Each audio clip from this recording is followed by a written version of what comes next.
A Carnevale ogni torta vale, diceva così più o meno il famoso detto. Perciò noi per Carnevale prepariamo un dolce semplicissimo, a base di semolino, ricotta e zucchero, un dolce tipico della tradizione campana. Ecco il migliaccio.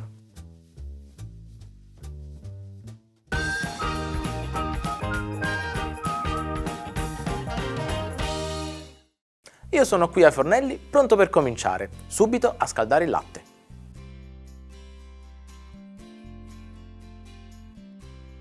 Aggiungo anche l'acqua, un bel pizzichino di sale, il burro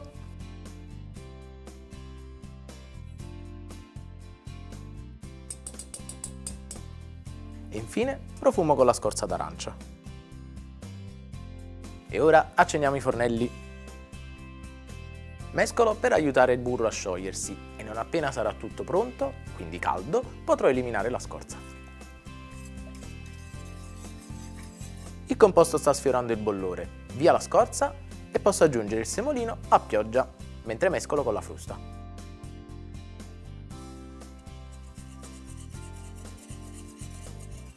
Abbasso la temperatura quasi al minimo e continuo a mescolare per 4-5 minuti.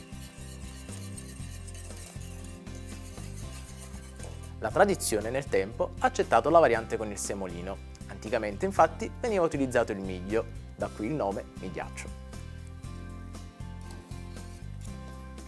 Ecco la consistenza che stavo cercando. Posso spegnere il fornello e spostare il composto in una ciotola.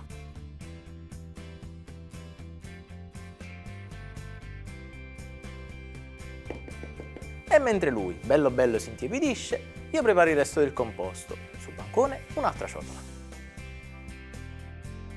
Dentro le uova, i semi di una bacca di vaniglia e lo zucchero. Poi aziono le fruste per qualche minuto, giusto il tempo che il composto diventi chiaro e spumoso.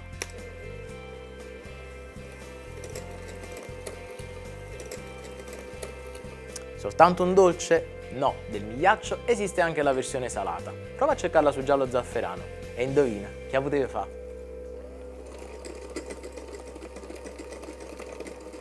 È il momento di aggiungere il resto degli ingredienti.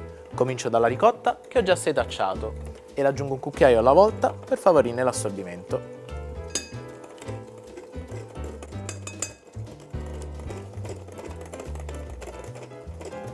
Stessa cosa per il semolino, che nel frattempo si è intiepidito.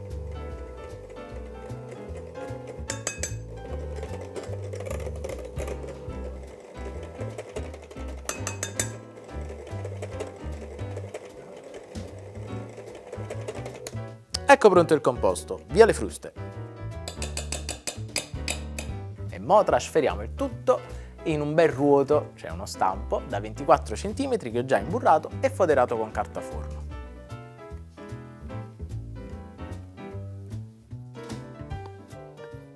Livelliamo un po' la superficie e mo sto piccirillo del mio migliaccio finisce in forno già caldo a 200 gradi per circa 60 minuti. Mi raccomando, se dopo 40-50 minuti dovessi notare che la superficie è diventata troppo colorata, basterà coprirlo con un foglio d'alluminio.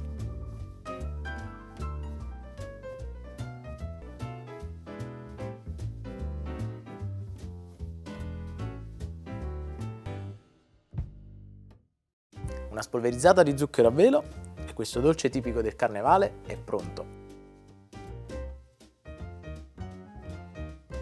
Il migliaccio napoletano ti ha messo appetito? Cucinalo anche tu e poi fammi sapere.